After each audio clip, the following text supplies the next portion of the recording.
Hello and welcome back, everybody, to the show. We start off with our first game for today, Direwolves versus Team Liquid. And to set the stage for it, it's actually pretty simple. Both of these teams have not gotten a singular point so far here in the first phase of the groups of SI23. For Direwolves, some would say it's expected, but they still had their first day off. Team Liquid, however, they're on the complete opposite ends. It doesn't matter how we expected things to go when we got started with the SI. We're here, and both of these squads need to show up. A win here is imperative if you want to survive at the Invitational. Hello, I'm Milosh. With me are Mandy and James, and we're going to set the stage for you in our next matchup. Starting off with, let's go Direwolves. Mandy, you sat with them on breakfast, did you not? I did. I was going to say that to start off with, yeah. I had breakfast with them this morning. It was really sweet. They invited me to sit with them because otherwise I'd be lonely. So thank you, Direwolves. And listen, none of the other talent have to wake up as early as me because I've got to come in super early for makeup. Anyway, TMI. Anyway, sorry, we're continuing. Direwolves, these guys realize that it is do or die for them today. If they don't win the game today, and then if Team Liquid don't beat Wolves tomorrow, then they will be grouped out of this Six Invitational altogether, and so they've got to win today's game. Liquid are not in their best form at the moment. I'm sure you'll get a chance to talk about it. And so for the Direwolves, they're feeling hopeful that they can jump into it. Look, they've beaten FaZe, they've beaten a Brazilian behemoth before. Can they do it again and shut down LATAM? There it is. You'll see Liquid popping up in here, but we'll continue with our Direwolves conversation in this case. James, off of looking at what happened the last 2 days, what is there that Wolves could work on in the short term to really bring these few points home? 3 points could be massive. Look, Direwolves have been struggling in their matches. Well, every APAC team has actually struggled on attack quite a lot. But the thing for Direwolves, I will say, is that they have improved from one game to another. So in their first game versus M&M, they were pretty much destroyed. They were eliminated through and through. There was nothing much that they could do. They started their first map of Cafe quite well, 4-0, and then from there lost 7 rounds in a row. Didn't get much better on the second map. As for their game against the Wolves, they actually pushed to overtime twice, and we saw a lot of great things from Direwolves. I personally, going into that game, had expected that Direwolves would take at least Skyscraper, but it ended up being a 2-0 against them. So that's pretty significant blow, I would say, to Direwolves already. Yeah, I think at the breakfast today, Direwolves, they were quite expressive that they felt pretty heartbroken over yesterday's loss. They felt it was so close and they just gave away a few rounds, made some silly mistakes against the Wolves, but they felt like they had what it took in them to beat them, and it was just heartbreak losing that 2-0. I mean, speaking of Silly Goose is also in Team Liquid in both of their games. Also have been some mistakes that hurt quite a bit in their game against M&M. That must have been disheartening in many ways. I mean, we saw the faces of the players at the end of the match. So what is redemption here? By the way, just an update. Our game is almost ready, so we gotta hoof it up. Gotta get a wriggle on. Well, Team Liquid, it's been way too long since we've seen them raise a trophy. The only trophy that Liquid has ever raised was back in Atlantic City in 2018. It's unreal that with how many runners-up they have been at these big events, they haven't done better than that. And this is just disappointing. To not even win a single map against Sonics and M&M, how do you do that when you're literally, it's Palu and Nesk. These are the legends of the game. These guys have been around forever, some of the best players to ever touch Siege. They should be able to deal with a Direwolves that's only had 2 months with this new roster. Yeah, pretty shocking from Team Liquid so far. It just feels like they haven't quite come into their form. I can't pinpoint why though. It just feels like small things aren't quite clicking in the server at the moment. Just a bit of disconnect between the players. Things are not flowing. Sometimes when you play Rainbow Six Siege, things do not go right, and it's just so hard to pinpoint exactly why. It feels very micro for them. Sometimes the vibes are just off. It do be like that, yeah, as they would say. Anyways, we have our map bans. Our lobby's almost set. We got a couple minutes to go into game, so let's bring up those maps. Best of 3 series before we hit, of course, our grand final here. Not this Sunday even, the one after. There it is. First, Liquid picking Chalet to start in the attack. Direwolves picking Theme Park starting on the attack. And finally, our decider is Oregon. Final ban was on Direwolves. Mandy, your thoughts on the bans? Thoughts on the bans? Direwolves have to auto-ban Clubhouse, so it makes sense. Second ban, Bank, is a weak map for the Direwolves and a relatively strong map, if I believe, for Team Liquid in comparison. So they did well from the Direwolves POV to ban. Theme Park is an interesting one for me. I feel like Theme Park is a bit of an anomaly in the Direwolves club. We haven't seen them play in a little while, I believe, and I think it'd be interesting to see how they perform. Yeah, look, to be honest, with Chalet being the pick for Team Liquid, it has been a mixed results map for both teams. In fact, Liquid lost it already to Sonics during the tournament, but back in the BR6 Grand Final, they pretty handily took down W7M. So I've got reasonable confidence in Liquid. As for Direwolves, last time they played it was way back in October, and they've really only beaten national teams. They've beaten some decent teams, but mostly just within a very domestic circuit. So I think that we're likely going to see Team Liquid take the first map. I don't know about the second map. To be frank with you, Milosh, though, it's hard to read into history because the form is really what it's about, and neither of these teams have strong form. And even though Liquid picked Chalet, I wouldn't be surprised if Direwolves upset. We're just at that point where there's so much uncertainty between both of these teams. You might as well flip a coin. All right, Mandy, who do you think takes it? What score? I think it's going to go to the decider. I think that Direwolves, Theme Park is an unrevealed map for them. It's clearly in their pool because they never ban it out in the past couple days of their play days. So it's in their pool and they're about to show us something new. Team Liquid, kind of similar story as well. I think they're going to take each other's map and we're going to go to map 3, and then who knows, it's at the flip of a coin. It got pretty close between the Direwolves and the Wolves Esports yesterday. Who knows? Maybe Liquid will have a tougher time today. Thank you very much, James and Manny. That is game number 1 about to go live. Direwolves versus Team Liquid. We'll set up in just a bit to throw it to our cast, but at the same time prepping for Sonic versus Eminem. Casters, take it away. Thank you very much, Milosh. Ladies and gentlemen, it is time for our first matchup of the day, coming towards the tail end of our group stage here at the Six Invitational 2023. And this one is probably going to be a little bit of a struggle, if I'm honest with you, for both teams. Yet to win, no matter which way you look at it, either for Liquid or the Direwolves. 0 points so far for both of these teams, so it's time for one of them to step up.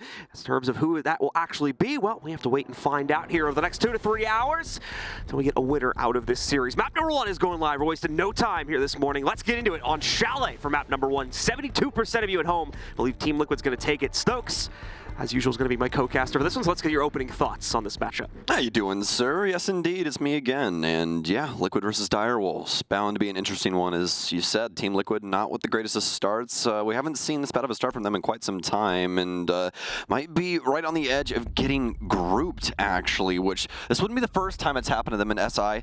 Last time it was in 2020. That's all the way back when Sexy Cake was still on the team, as it was actually Nesk, Sexy Cake, Palu, PSK, and Maranga. Haven't seen that squad in quite some time.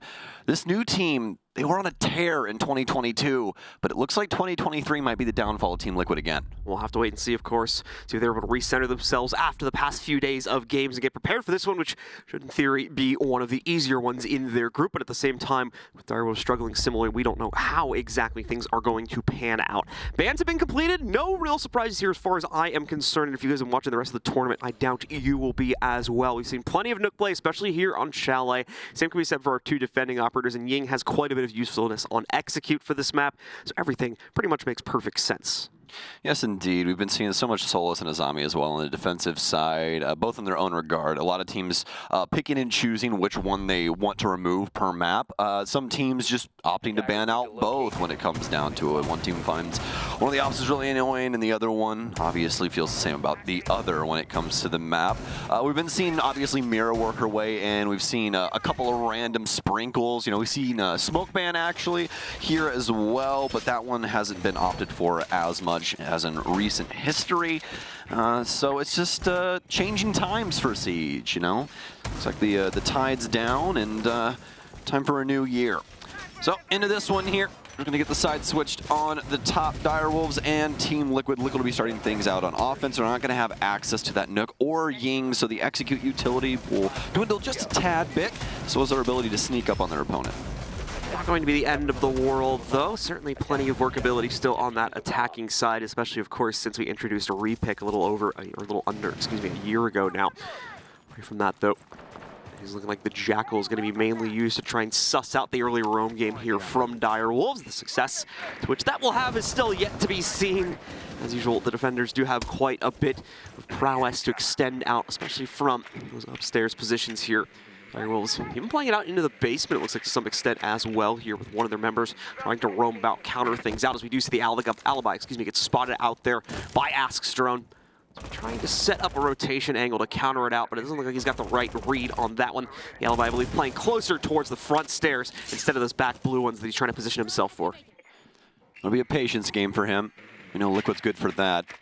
Working these drones around the top floor. Fantastic positioning here in Solarium. You seeing this, John? Up here on these wooden beams. Able to get another one. Wow, so precise off the windows, but not precise in the parkour. They're going to lose that one. Pauly will pick up a kill. Not going to really have anything to do with the drone, but oh, the G36C is coming alive for Team Liquid at the moment. Looks like today might be the day. Woken up on the right side of the bed. Harambe now going to try to make another play work out here for Dire Wolves. Finally get them on the board in this defensive end, but resets once more, strikes down another one of his teammates. Harambe himself now down for the count. Jackie Wu, all that remains here inside of the 1vx. He's not going to be long for this world either. It's a flawless start from Team Liquid. That'll put some confident looks on their faces here, having everything click for round number 1. No issues at all showing up for our attacking squad. Easy pickings for Team Liquid. The drone game obviously working out there. Lots of influence initially over towards Solarium that we saw, but that's really not where all the action was going down. We saw a lot of that over towards the garage and fire side of the building. It was a firestorm from Team Liquid on that one as they doused out Dire Wolves very quickly there for round 1. Round 2 already on the docket and in motion. And have the Dokkaebi here for recess. Just going to keep things going here. See if they can potentially clear the building out as successfully as they did prior. Things looking good. Now the changeup needs to come from the Dire Wolves side of things. We're going to see some small operator changes that would be necessitated by the site change anyway here as they move over to Bar and Stock for their second attempt. Away from that one, or just Bar in this case. My site's confused. We've got some similar names from time to time there. Let's call it back over towards Clubhouse, but either way. Dire Wolves trying to deny some more of that drone intel with the Mozzie pickup here. The Frostbats, of course, making their usual appearance. It is Chalet, after all. It's a fitting operator for this map, especially when you consider the climate. And even looking away from that usual assortment of defenders, aside from that mainly utility mitigation, and of course the castle to try and block out some of these walls, make it a bit more annoying for Liquid to move across, especially, of course, with Buck being the main soft breacher so far this event. Sledge kind of moving out of the meta a bit does increase the proficiency of Castle. Yes, indeed. Makes it a little bit more difficult to try and move up on those barricades. Have to try and bring some more ranged utility, and that's also been difficult to work in. A lot of teams opting for Ashe nowadays when it comes to that. We've been seeing some squads run Zofia still. She's still very potent when it comes down to her utility. It's just the quick movement that you're looking for on the entry game. Being a 3 armor just slows you down just enough where it can be a little bit of a problem. Plus, your footsteps are just so very loud, so everything you do is telestrated. Not exactly what you want in such a position. So you're going to have the ace get used on the Bar Stock area. Smartest thing Liquid can do here, have influence on that back room. It's so hard to bunker bust that when you don't get influence over that wall. That's with the slow creep, working his way up through the main basement stairs now. With the wraparound, you see plenty of drones already having scouted this area out, so full control pretty much of the kitchen and trophy side already guaranteed for the players on Team Liquid, but it's Jackie Wu with the wild hop out over here, and the wild run to try and get back inside. The barricade's not even gone yet. Leaves the window open for a trade by Lagonis. He'll be able to pick that up without too much of a problem because of the distraction from Jackie Wu on the windowsill there. 1-1 exchange brings us down to a 4v4 here, just past the halfway mark on the round. Yeah, Dire Wolves almost angry that Team Liquid hadn't fought them yet in the round. As Jackie Wu throws himself outside of the library balcony and quickly dispatches Ask. It's going to be the buck down, but still a lot of time, and Liquid loves to play the game of Siege like this. If they're able to delay things down and try and use their utility inside the last like 45, 30 seconds, you just get a really, really big execute off, then that's more than likely what they're going to go for. Still have grenades in Nesk's pocket as well. Not going to have the logic bombs for resets, but don't think they're going to need them. Might have the ISO'd player here upstairs. Nobody going to be playing the blue shield either. So Neski's just got free reign over his positioning here. Entire library wall is reinforced. Doesn't have any angles to worry about. Has a player on the window. Oh, but they haven't checked inside of library. They didn't check the little hidey hole where everybody hides. Direwolves are going to get away with a free one on Nesk. Souffle picks up one for free. Rotates back over to the connector downstairs. A hard bunker will be this connector here, so it's going to be difficult for Team Liquid to try and press Souffle out of that now. Unless they push it directly, of course, which really, they won't have a choice. They'll have to go for this now with the next few seconds. Flash dumps are in. That is going to prompt the repositioning, but one of the walls is soft, so it's an easy wraparound for Souffle to take the next fight. There we go, down to the ground to make it happen instead. And the repeat, 3 kills is not out of the equation, but Palu, he's going to make a comeback here. Picks up that one and another exchange against Harambe as well. Into the 2v2, though. Where's that plant? We just don't see it. And as a result, Direwolves end up winning it on the timer. What an awkward round there from Team Liquid. They had everything necessary in order to execute properly onto the site. If you can get that double kill too, to like negotiate for positioning in those final few seconds, but just not confident enough in their plant. Yeah, just a little gun shy there. Tends to happen, especially how their last couple of days have went. You're focusing a little bit more, even if you're, trying to keep the emotions suppressed. Mainly focusing on trying to not lose. So looks like we're gonna have a tech timeout here, folks, just for a moment. Have a little bit of a bug that we need to fix up. Nothing round ending, nothing round changing, just something that happened in between. So we're gonna get that fixed, and then we'll be back in for round 3. You guys know how it is. Someone's headphones or mouse or something like that. So something bugged. Yep, should be a quick fix. We are rehosting the lobby, so just stick with us here about 2 minutes or so. If you want to grab a drink or something, this is probably a good time to do that here. We'll be hopping back into the game pretty quickly, but you've got a minute or 2 here. And once again, we can talk about what we have seen so far, aside from that one. Liquid putting out a definitive stance on round number 1, of course, but Direwolves giving just as even of a response on the second one, mainly due to the exploits of Souffle. They're starting out in library, but then repositioning down to the connector as well, wasting out that critical 15 or 20 of the final 30 seconds in that round there, making it impossible for Liquid to get that plant down in time. I will definitely give it to him on the shots and the angle work, taking that fight upstairs inside of library, because that was really his last ditch effort, right? If he lets Nesk pressure him there, more than likely dies. So, but past that, Liquid really need to know what's going on in a location like that before they push in. You don't want to just go in there and try and face check things. It's not exactly going to work out for you, as we noticed. Even for somebody like Nesk, one of the best players in the entire world, and he still can't get it figured out at the back of library. So Team Liquid might need to slow things down just for that split second. Get a drone in there. Also, your Yana, use the clone if you need to. I mean, that's why these utilities exist. So some of the fundamentals escaping Liquid at the moment, but hopefully able to work that out here after this tech timeout. As for Direwolves, got a round under their belt on the defensive side of Chalet, which overall has been a pretty crazy thing this entire tournament. Chalet, for over the last year, John, has been in an offensive-sided map, sitting down like the 40% for the defensive win rate. Some sites as low as like the high 20% initially when the map did come into play. But now we're seeing it skyrocket to a defensive win rate of almost 65% some of the time. It's absolutely absurd. Definitely the case, and it's going to be interesting to see how those stats continue to evolve throughout, obviously, not only the rest of the group stage, but the rest of the event as well. Money, folks, we still have a whole week plus of action remaining at SI. Not including, or including, I guess you could say, those of you that will be joining us once we move on to the playoff stage starting next Friday. But of course, we'll be moving into our bracket stage starting, that'll be Monday when things get started there. So we have a lot more interesting things to talk about once we move into that one as well. Our teams that manage to make it through the group stage here will have their opportunity to stay in the tournament and forge their way forward into that grand final. We'll have the opportunity to lift the hammer next Sunday. I believe we have restarted the game, folks, so should be jumping into it in just a second here. Once more, we thank you for your patience.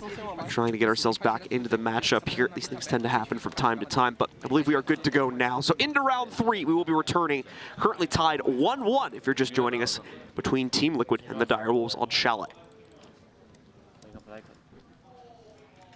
All right, we'll see if everything is right as rain. Let me get in the lobby, and once we do that, I'll have it back on your guys' screen. So, bomb in hand for Lagonis. It's going to be a Habana, Dokkaebi, Yana, Twitch, Ash lineup for Liquid.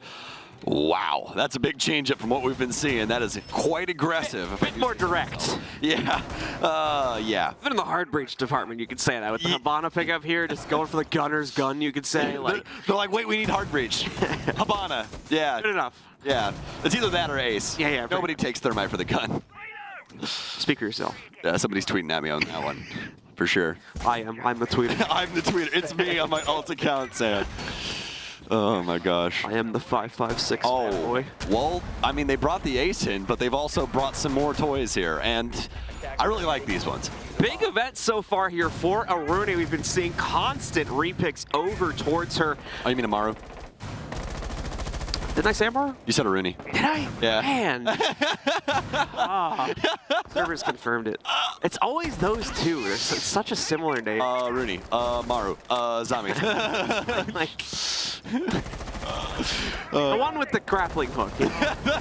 That's why I swear sometimes, you guys have probably noticed this as well at home. Sometimes when I forget her name in the moment, I'll just say. I even like double. I will straight up say Gara. I even like double confirmed it in my head before I said it, and somehow it still came out wrong. Like I was like, yeah, it's definitely this one, right? And apparently not. So. But I do agree with you. She has been used quite a lot, and in interesting fashion. Sometimes to no avail. She'll just die instantaneously on the entry, but sometimes she doesn't burn up. Sometimes she does some crazy things like kicking people in the face and killing them instantaneously, which happened yesterday for the very first time that I've ever seen in my life. So that was pretty crazy. Not to mention just the wild card effect of the operator is always a treat to watch for casters. So personal favorite of mine whenever we get that swap in. Hopefully it continues to be a trend here throughout the rest of it. Say her name, John. Say it. Now I'm scared to, for fear of being wrong. We are seeing them start to make some progress, enter into the building here. Ray is going to try to resist that here over by Ego Door. No major activity going on in this area, just as of yet. We had a few players from Team Liquid poking it a second ago, but it looks like they have started to move away. Resets is going to be able to lock in that first kill, though, finding Pekin and taking him down. Very well done. Mute Mozzie combo will still be alive and well, though, as those pests will reside around the map. Doesn't seem like it's been too big of an issue for Liquid, though, as minute and 10 seconds are breaking open the side of Dining. Don't see very many angles for Direwolves to work that are going through the floor up top, so it's going to be more of the horizontal gameplay. Just trying to hold down this top floor, but this also makes it to where Liquid can kind of just harass this. Nice. Ask with a beautiful read here. That drone hole, been the bane of everyone's existence and trophy for, well, since I don't know when, let me tell you. Racy can rotate back through. He has to hold on to this top floor. Massive component to this position here.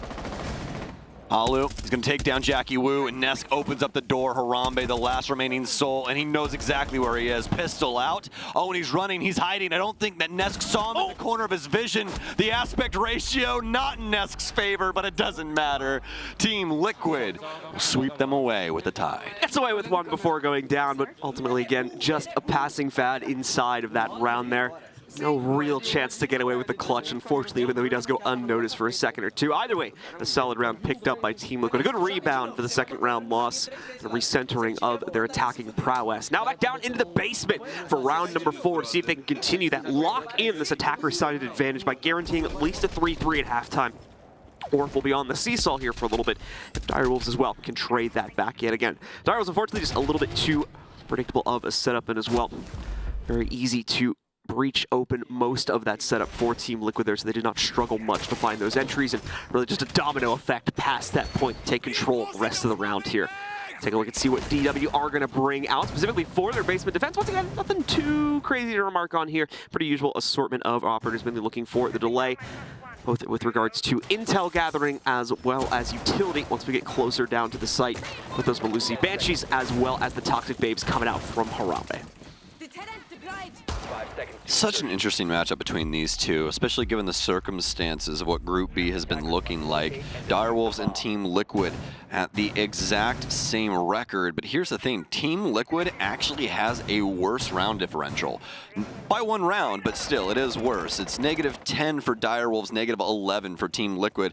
And funny enough, Wolves actually has a win under their belt, and they're -11 as well. So always pretty close quarters when it comes to these squads, but this is looking like potentially best chance for Direwolves to get around here. honestly, John, I'm going to have you explain this one to me because I was looking at my notes. I guess it was a pop out there from Soufflé, had the barricade popped, and then obviously, again, we see a player from Team Liquid more than ready for the challenge as Ask takes some heat from it, but definitely wins out the exchange and then chucks out the question mark in the chat as well there. Soufflé just taking a battle that he unfortunately was not ready for, it seems, and ends up on the losing end of it. Well, action there from Ask. Nice smackdown of Soufflé. Very straightforward spawn peek from that position as well, but they've kind of died out over time with positions that you can pull off. No coconut bras here. There's still a couple around. Pecan, oh, ill-advised there. Nesk, so fantastic in that position. Just makes Pecan think that he's coming. Wastes the entire magazine. The MX4 Storm starts spraying wide, but Direwolves, they fire back quickly. The uppercut punch, the sucker punch, Liquid not exactly ready for that one, you could tell. Thought Direwolves were going to recoil, try and stay back on site.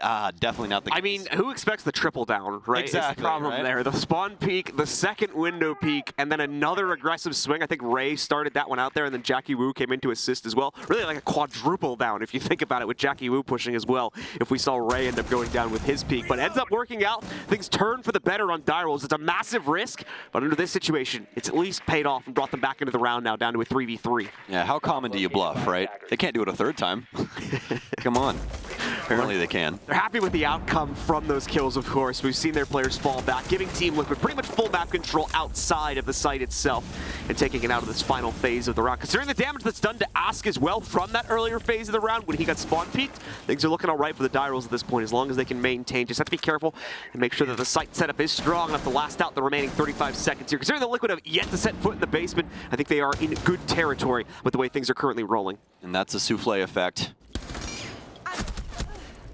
Would have been from Liquid here. Lagonis going to be able to get the pickup on the bomb chassis. Palu able to maintain main stairs here. Only stunts available to Liquid, but it'll dislodge a couple of key members. Very nice shot from Lagonis on the entry for his own plant. Palu will wrap it up with a nice bow. And Liquid surge ahead on the offensive side. Good recovery from Team Liquid. A valiant attempt once more from the players on Direwolves to try and make up the difference. As I said before, taking a very big risk by throwing out that aggression. But considering where they were already at in the round, down to a 3v5, you can't necessarily fault them for trying to play it out that way. Just once again, did not have a strong enough trade set up to position themselves back down into the basement. Could not fend off that snowmobile push properly, and Team Liquid once again reverses it back into their own favor. Now with a definitive lead here at 3-1, already guaranteed a tie half, regardless of the outcome of the next two rounds here, and a possibility to push it ever further, all the way up to a 5-1, obviously, if things continue to go their way. Direwolves is going to call for the tactical, realizing that things are just not panning out here. It's usually when their opponents pick up that third round that things tend to get a little bit dire, and you'll bring out that tactical break, so that this map is going to be no exception for the Direwolves roster. Well, as for Team Liquid, getting a good look at the scoreboard here, at least for us, during this tactical break. Listen in here for some of our home audiences.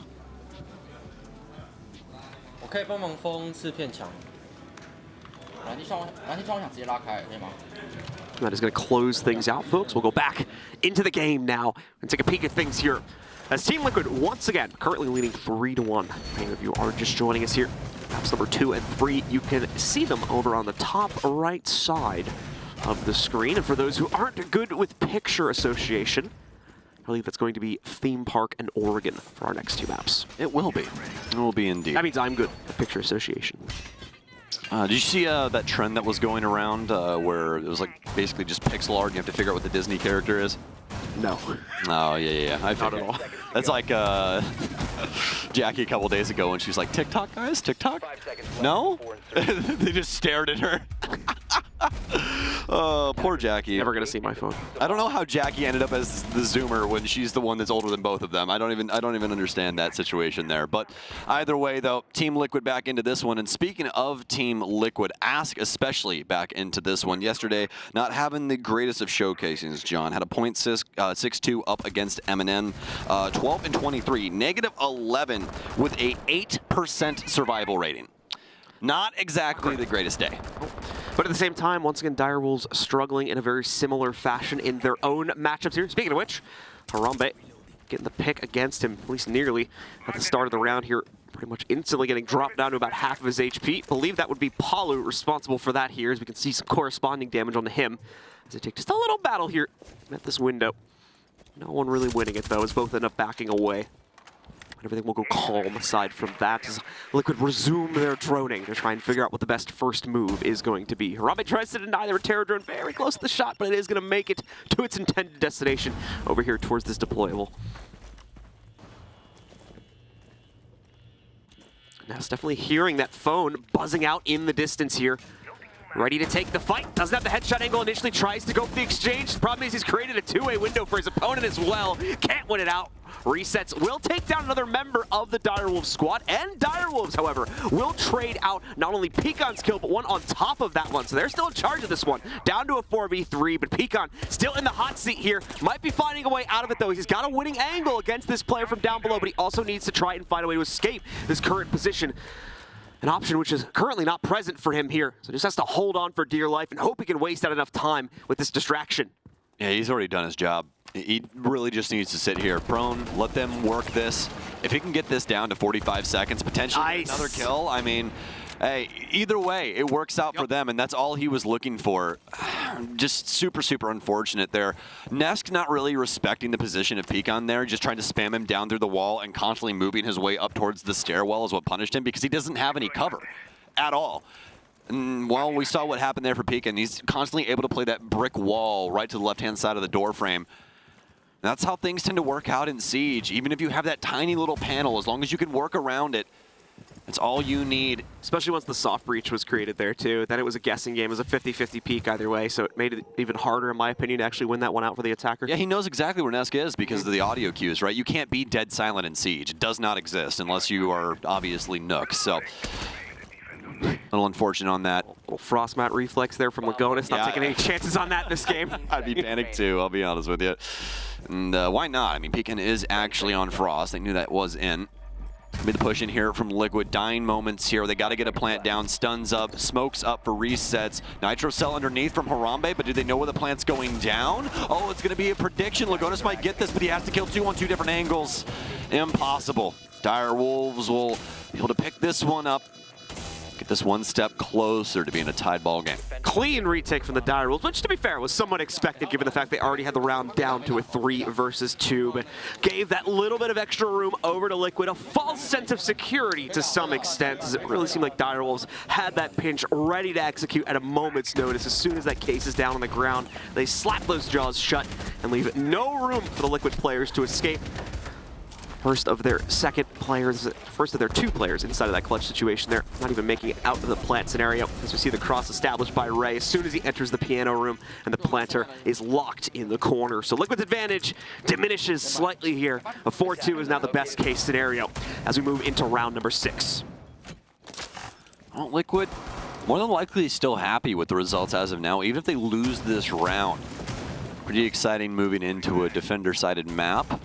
So funny to say that about Chalet, by the way, but pretty happy about that, even if they do split it, right? So, especially with the way that things have been going on this map as of late. I'm going to check these things real quick once again here, just because yesterday was so different for Chalet. So let's see what's been up, shall we, John? Chalet, 7 plays. Let's defend it, or see what it is defender-wise towards the other maps. Oh my goodness gracious. Where do you think it is in the defensive win rate category? Like, position-wise? I'd say like 1 through 9. 1 through 9. It's like 3rd. Nope. Higher. Like closer to 1 or closer to 9?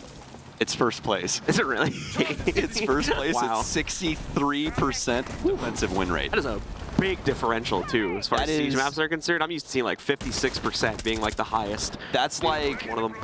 That's as defensively won as like when Clubhouse got reworked and put back in. That is astronomical. And speaking of which, Peacon, yet again, the bane of Liquid at the moment. He finds Ask. Last time it was Ask with the question mark. This time, Shoe on the other foot. And looks like they might actually be aware of what's going on with Jackie Wu here this time. See if they can position him out. Liquid has been able to put a good foot forward when it comes to making up for these deficits. The 5v4 advantage for the Direwolves is not necessarily translated into any immediate success for this roster. The flash dump in, Jackie wants none of it. Souffle, he'll stick around for a little bit longer apparently, try to see if he can grab one player on the window entry. Phone call will go out though, more than likely give that intel over to the players on Liquid that he is playing into that position, right?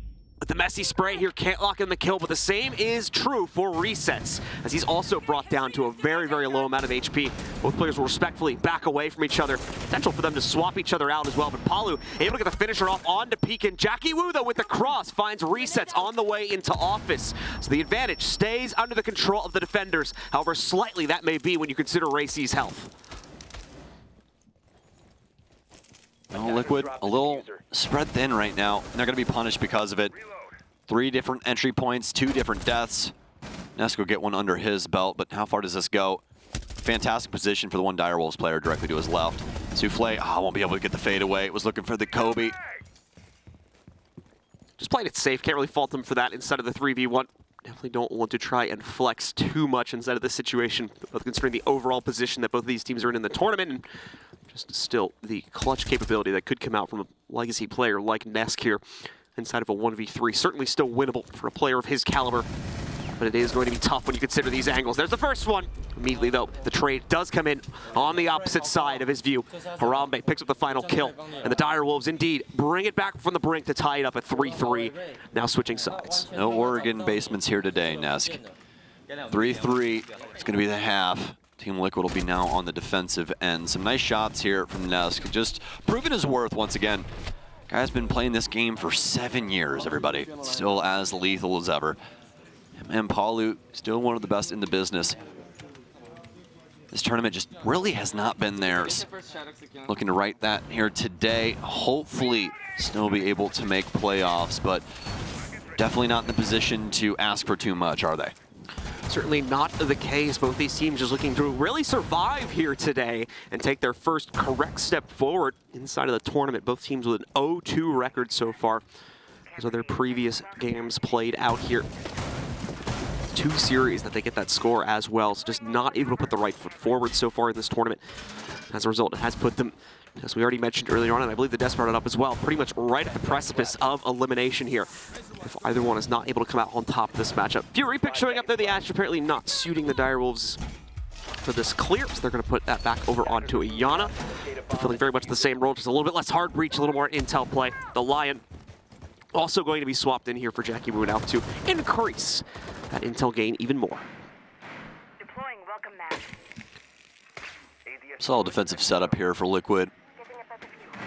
Love the operator lineup here from Direwolves as well. Really trying to influence the info game here. Especially, as you said, the extra drones on Twitch going to help with that as well, even past what Jackie Wu has at his disposal. No capitalization off of the initial EE1D, but they're looking to try and back that up with the drone information. See if they can clear some things out. They do have to worry about Palu downstairs, interestingly enough, as he is on the Wamine. You can see he's got 2 discs in pocket, so that's why I'm a little quizzical, but it doesn't really matter if he just kills everybody, right? So, Twitch drone out. See if Pekin chooses to go downstairs. Looks like the drone matrix mostly focused on the mid floor as he flips through, but oh, you saw those 2 little sneaky ones downstairs. One for Blue as well as one for Snowmobile there. That could end up finding Palu. Yeah, you can see him switching back and forth on those. They're on the electrical box there, right inside the blue hallway. See, Direwolves taking a much different flair to their attack than we saw from Team Liquid. Much slower wind-up here. Much greater emphasis on the drone game here, using pretty much half the round before we see really any opening action come out from them. Second EE1D charge coming out here also. You have control, I believe at least, of the library area, so should be able to move in there without too much of a problem. Nesk gonna read into the fact that is the drone from the Yana pretty quickly when it comes dashing through Piano, so just trying to deny the intel by taking it out.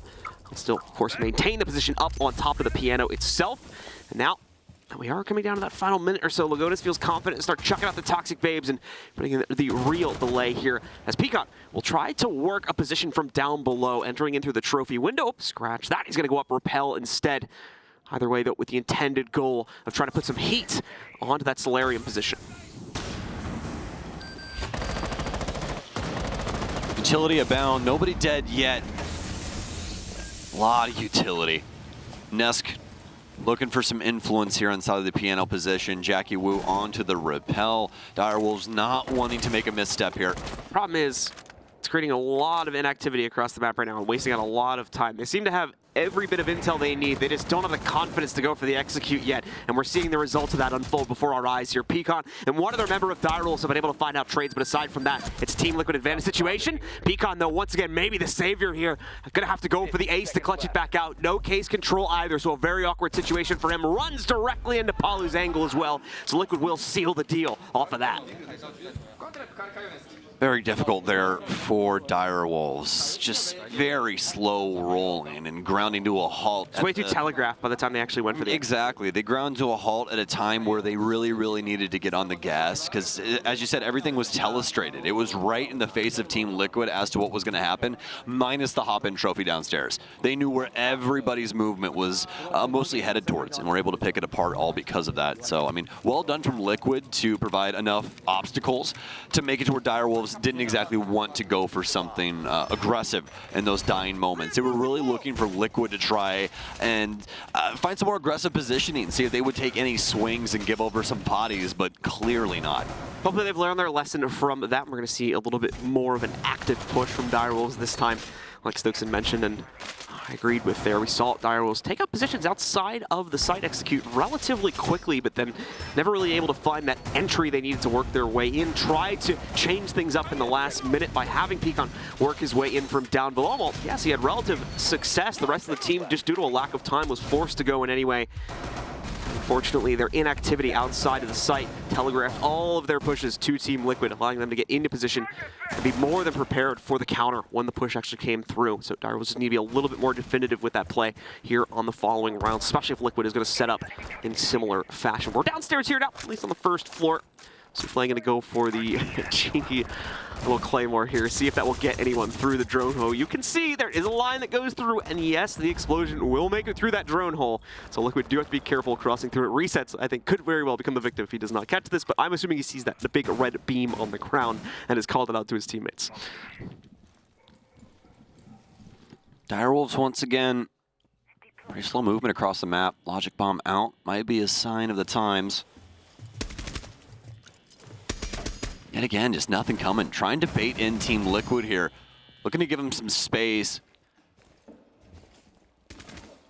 Liquid just trying to have some influence over these positionings from Direwolves. They at least get the shots on to Ask down low, but I mean, they're just not trying to get aggressive on these angles that they know exist. That logic bomb is practically going to be wasted. They're being like they're being very smart about this one, Liquid is, in my opinion, too, because they're not entirely playing it passively. Big jump out there, but Ask already far too low, so it's an easy trade for Jackie before he makes it back to the window. You can see, though, back to my point, members of Liquid are not like full committing to these window fights. Okay, never mind, they are now. Palu goes for the big swing here, knocks out Ray C. May very well take another exchange against Jackie and the rest of the team, but Harambe picks up the next one here. Lagonis to immediately refire back. However, he's not ready for the jump in from Jackie. Down into a 2v2 now, as it's full chaos for both squads here, trying to solidify another round for either team. Unfortunate for both of these squads in different ways. Love the aggressive play there from Ask. Already so low on HP, might as well risk it for the biscuit.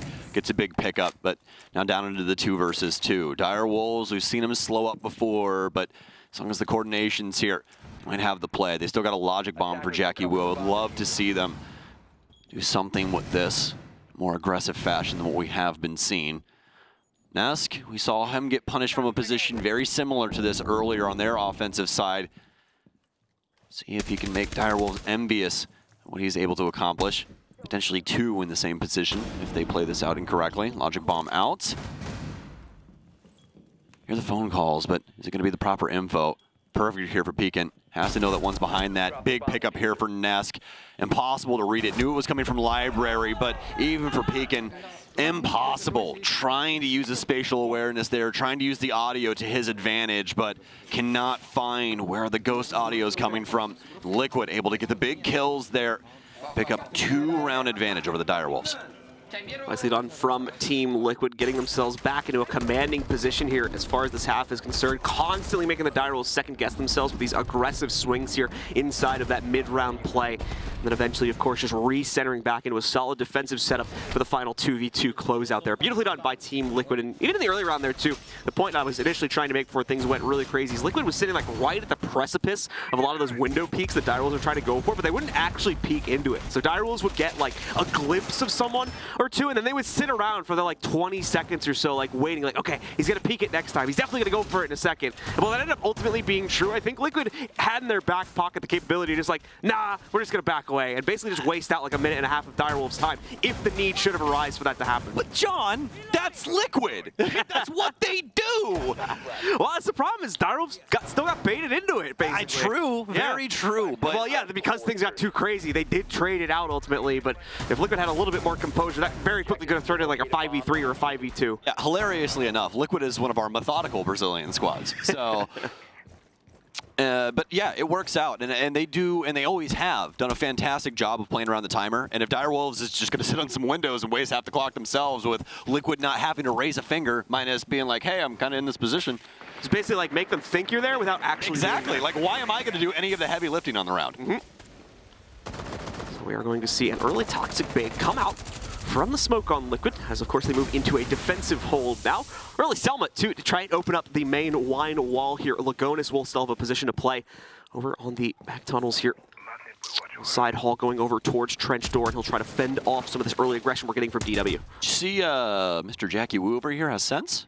I did not. That could be some fun. We don't have the glass here that we did for the last strategy. Can't remember what team that was. Tried it out once. Don't think it was the Sonics, but it doesn't really matter. It was earlier in the tournament, and it failed terribly. Mostly because of frag grenades, and also you'd probably require one of those in order to work that out. But yeah, the frag grenades from the glass in the previous iteration ended up breaking up the light screen, which made it impossible past the smoke play that ended up picking off the planter. But Jackie was going to go down, so no more light screens, no more sense. They are dead and gone. Peeking, moving his way up. Ask. Oh man, torrential downpour coming in from Direwolves. Palu able to pick up one. Ooh, Ask almost able to get that MPX up. Little scary there, but fortunately enough, an easy body shot for the 417. Nicely done for Pekin. Liquid still in control of this situation, even with that trade though, but a little bit less so here into the 4v3 now. Liquid goes very quiet because of that trade though. They need to figure out where exactly Pekin is going to be trying to work this push towards. Thankfully, all that fragging happening up against the top rope, so it's not going to affect the overall site setup all that much. You still have this bit of an extension deployed by Palu over on first floor bar also. Ray C continuing to patiently wait for a peek, but this goes back to what we were just talking about at the beginning of the round here. Liquid, if they're playing it smart, they're not going to peek into that unless they think they have a chance to win the duel. So not going to lead into a whole lot here. Thankfully, he's just propositioning himself when his teammates are able to join him. The Nate in the correct spot, take down Nesk. It'll destroy his deployable here. He'll be forced to fall back. Tries to go for the reswing, but Ray is ready for it. Takes him down instead, and now evens the numbers out. 30 seconds remaining. And this is the time for Direwolves. You do not want to allow 3 rounds here from Team Liquid. 3 rounds in a row, especially. They'll be able to get wine open. Palu with a big kill, but Ray C will immediately refrag. Now Palu will be on the rotation here. They quickly have to dispatch or get this plant down. Palu moving in on the flank. Where is the overwatch here? Where is the oversight? Harambe baits in one. Lagonis, does he have any more smokes in his pocket? 0, but he does have a shotgun. Pressures, gets one, gets the second. Lagonis clutches it up. The M590 sends him straight to hell. Massive confidence play from Lagonis to know he'd be able to get that first kill before the plant went down and then get the 180-degree transition onto his other opponent as well. Beautifully played out there, and great composure for Liquid to never lose their edge here, never overplay their hand yet again to make sure they come out on top of that one. 6-3 is now the scoreline. We're on map point for Team Liquid. Sometimes you just have to take your big shotgun and put it on the table, and it works out. You just got to believe. Just have to believe. That's what Poge has always said about the M590. It's not a gun that has a proper damage model, John. It's a gun that you have to believe in. And when you do, magic happens. Show 'em your see it again for We see it again here for Liquid. as 3 rounds in a row on the defensive end. Really giving it to Chalet. This defensive win rate is going to be ridiculous. It might be at like 70% by the end of the tournament, which I've never seen that before in the history of Rainbow Six Siege, and I've played this game since beta. So that's a long time. That's some pretty drastic swings in the attacker/defender-sided meta debate here over the past year or so, with attacker repick being added into it. Things started to swing pretty heavily towards the attackers, and now slowly but surely over the next 12 months, it seems like things have moved the needle back in the other direction. And for this event so far, yeah, I was gonna say this one's been a pretty quick pendulum. And, very heavily leaned. Stokes has mentioned here with the stats so far towards the defending side. Let's get into it though and see if Liquid can keep that composure that we've been seeing over the past few rounds alive to secure round number 7 and give us a definitive map 1 scoreline at a potential 7-3. Team Liquid looking to cake things here on the defensive end. So crazy. This map started at a 30% defensive win rate when it came out, quickly moving into the 40s. Then this tournament alone, shooting it up into the 60s. You can see how many teams practicing their defensive setups on this map, and that's really what's made it so perplexing to squads, is that these are not very similar looks to what they're used to playing around. And it's made it obviously difficult for so many offensive units. It's happening here yet again for Dire Wolves. And the singular hard breach in, it's going to be Harambe. Although we'll be playing around blue. About a minute in here, but not too much action, minus some drones getting shot down. Still going to have access to 8 of those things. So still plenty of info to be had. No Yana in the mix, though, but they do have the EE1Ds of Lion to try and lock up the positions of Liquid. Able to at least get some breach here, and that's going to be our opening minute and a half. Both of the stair plays from Liquid have been revealed as well, but Palu is going to take it one step further here. Goes all the way down to the bottom of blue. Like I said before, Dire was already aware of the fact that he was playing blues. This is probably something they considered, and indeed they sent a drone over towards main stairs to reconfirm that he did go for that rotation. Not going to be caught up by that great intel game so far from the Dire Wolves, but as has often been the story, that does not necessarily lead into a great site execute here. They've had no problem building up the intel base, as we've seen really just all the way back from round number 1 of this half, but it's that hesitance to execute that has oftentimes led to a loss for the Dire Wolves. They have to make sure the same thing does not trip them up here. Resets ready for a move, but has no one really sitting on the outside to line it up with. Ask is going to strike first here eventually, catching the sledge, knocking out Ray. He's just waiting for the drop onto the balcony. Yep, and there it is. Almost gets the transfer. Dire Wolves and Liquid, some way, somehow, always able to stay dead even going into the last 30 seconds. That's a rough call there, too. If that was just a default that we saw get shot out there a few seconds ago, big miss from Dire Wolves to leave that there and create this chaotic situation. Obviously, props to them for keeping it together, but this whole situation potentially could have been avoided if that's what prompted it from Liquid. Nask with the spray.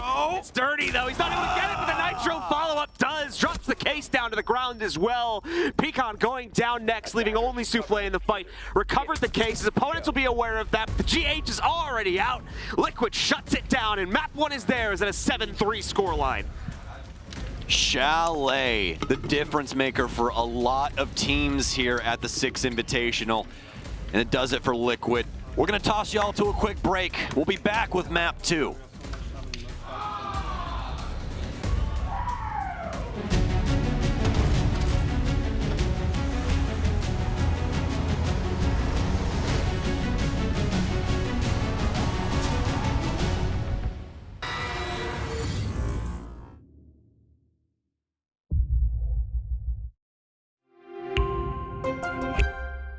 I'm Nicholas Mortensen, but you know me as Pingu. I'm a 2-time Rainbow Six Siege World Champion and former top Rainbow Six Siege player in Pro League. Welcome to my Siege Ranked Bootcamp. We're talking 20 seconds left on the clock, you got the diffuser in hand, what do? Play the way that you're comfortable with, because you have confidence when you're in this position. That is when you're gonna be at your very best. Good luck.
Welcome back once again, ladies and gentlemen, to the Six Invitational. It is time to get ready for map number 2 of our first matchup of the day. Good morning, by the way. As it's Team Liquid versus the Direwolves here, getting ready to move on to Theme Park. After Liquid took pretty confident control of our first map. There's the scoreline for you. 7-3 on Chalet. You can see Palu had a heck of a ball game here at not only 14-4, positive 10 on the KD, 1-0 on the entry, but 100% cost, meaning he was involved in some positive way in winning every single round the Team Liquid picked up there. Effective all of the time. Max Verstappen for Team Liquid there. As Palu wrapped that one up with a bow. Liquid so very dominant on their defensive side, and that's really where they stood tall. Big confidence. Can't say the same for Direwolves, though, when it came to their offensive half. Just fleeting moments of success, getting it down to a point where they can almost win the round, but not able to go through with the full power punch. Oh, honestly, I think it's a lot of it just they're not sure of themselves. They're second-guessing things when they get to the precipice, especially for these big executes where they want to do everything as a team. Either like a piece is missing and they're waiting for a flank to be established and that to act as a distraction, or like I said before, they're just like not confident. They don't think they can win the one-on-one gunfight when they go for it, and that's a big problem when you're going up against a team like Liquid, who is the direct opposite of that. It's so interesting because for Direwolves, it feels like they have a bunch of fire starters, right? But then you get to those moments and nobody wants to spark a match. So it's just really awkward in those situations, and I really hope that a different map helps, especially when it comes to the map choice. They will be picking Theme Park, and it will be Direwolves' choice. So hopefully be able to get some better offensive rounds going on. I really don't think the defenses were affecting them all that much. Did a really good job of playing around their utility, getting some initial picks, and forcing Liquid into a juxtaposition for the dying minutes of the round. Here we can see once again the head-to-head matchup here.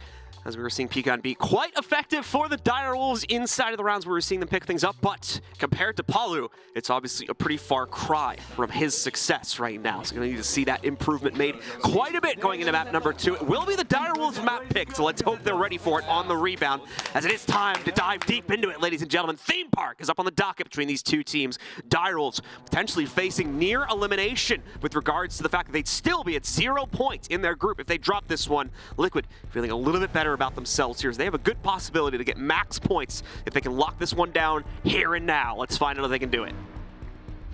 Theme Park once again here, folks, and this has actually been a pretty fun map for this entire event. We've seen some pretty crazy things, especially inside of Armory and Throne. Some squads able to simply pierce the site by walking in via Dragon, something I thought I would never lay eyes on in my life. A bunch of other crazy moments with roam clears and, pretty interesting positioning from the defensive members that have really been giving some grief over to the offense, and also some interesting Garhook plays as well towards the top floor. So a lot to be had here. Gonna have some fun, aren't we, John? Let's get through these bans. No Thatcher ban here, but we will have the Kaid ban. A little worried about that. And Liquid, rightfully so, worried about Solus for this big of a map. Gonna get rid of her. No Solus left in play.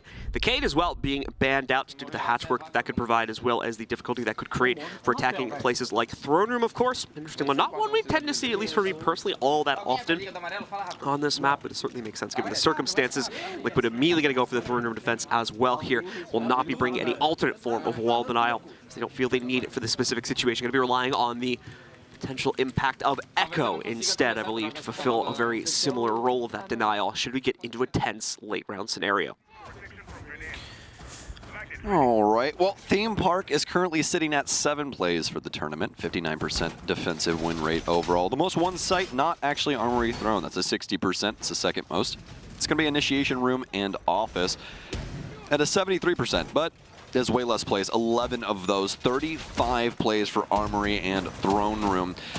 Looks like it's going to be a top floor defense here for Team Liquid, even though they are obviously going to be down low. Just going to have this roam game going on, and when you have this in-depth of a roam strategy, you're really going to need some other provisions around, which is why we have all of these reinforcements abound on the top floor. Try and break up some angles that Direwolves are going to be able to use, make it to where they have to waste a lot of time droning here. And they're more than likely going to have to do so because they don't have Dokkaebi to try and assist them with that. They do have the Yana clone, but that's practically the same thing. You're still dedicated to your utility in that moment, and it's not making it to where, you know, spatial awareness wise things are a little bit easier for you. So Direwolves with a lot of information to process now. Palu trying to line himself up to take first bids on the initial fight here, but not necessarily going to be getting it thrown his way. You can see Direwolves a little bit hesitant to potentially commit themselves to the inside of this early on. The drones are brewing though, so still a good potential for him to be found out at some point in the future, but he does want to directly contest against that one. He's going to have to be careful. As I mentioned before, we can see those drones buzzing in towards Cash now. Paul looks like he's not going to be alone either. As the second member rotating over from the office bathrooms will more than likely be joining him. And Nesk also has some challengers waiting for him on the outside of both the arcade window and the cafe door. I'll say Direwolves is giving Liquid quite a bit of respect. Saw that drone game there towards Nesk. Both of them like pins towards that cafe door. Do not want him running out, although that would have been the most ill-advised thing. Harambe will pick up Palu as he tries to hop out. Exactly seeing where that window was, but either way, that is going to be the Azami going down. Going to assume that was Cash door or Dragon window, just considering the position he was playing previously. Could have potentially been somewhere else too, as it has been a while since we checked in with him. Reset's gonna get hopped out on there as he once again goes down. Trades are going all over the place right now as Liquid tries to recompose themselves in this situation. Ask finding the most recent one. Him and Lagonis, all that remains, but Jackie Wu gets the shutdown on him before he can rotate into a safer position. Lagonis downstairs is all that remains. Very lonely now in the depths of Throne Room. A very unfamiliar situation sits before him. He's having a few more teammates to help him out in this scenario. Definitely still winnable, but it is going to be a very, very tough win at that if Liquid still want to try and control this one instead of the clutch. As Direwolves, keep in mind, have only gotten all those kills for the roam clear. They have yet to step foot in the site, although they do have quite a few breaches made already to make that site execute relatively straightforward. Hasn't been droned out yet. Saw it rotating to the back of Throne. The rest of the players are Direwolves, mostly positioned upstairs. Actually, scratch that one position upstairs on the hatch. The rest positioned down near split door, and they're going to get the assistance on this. Candela's in. No, they'll probably be pressuring the opposite side. It's a pre-fire from Lagonis, but the jig is up now. They know where he is. He's got to get a kill. He's got to get something here. Otherwise, the rest of the team's going to show up. He finally gets one, but it's too little too late, John. When you find that fight, you gotta go, man. You have to go. There's too many people alive. Ill-advised there. Team Liquid falter. Just really don't like how they work that roam strategy upstairs. Gave 4 bodies, and you still have a minute remaining. You really want to see them at least fall back one player to try and assist the Echo down low. Because think about it like this. If Lagonis is dealing with this, the other player can potentially see that door opening, assist with the IQ. There's so many different ways that they can work out that round.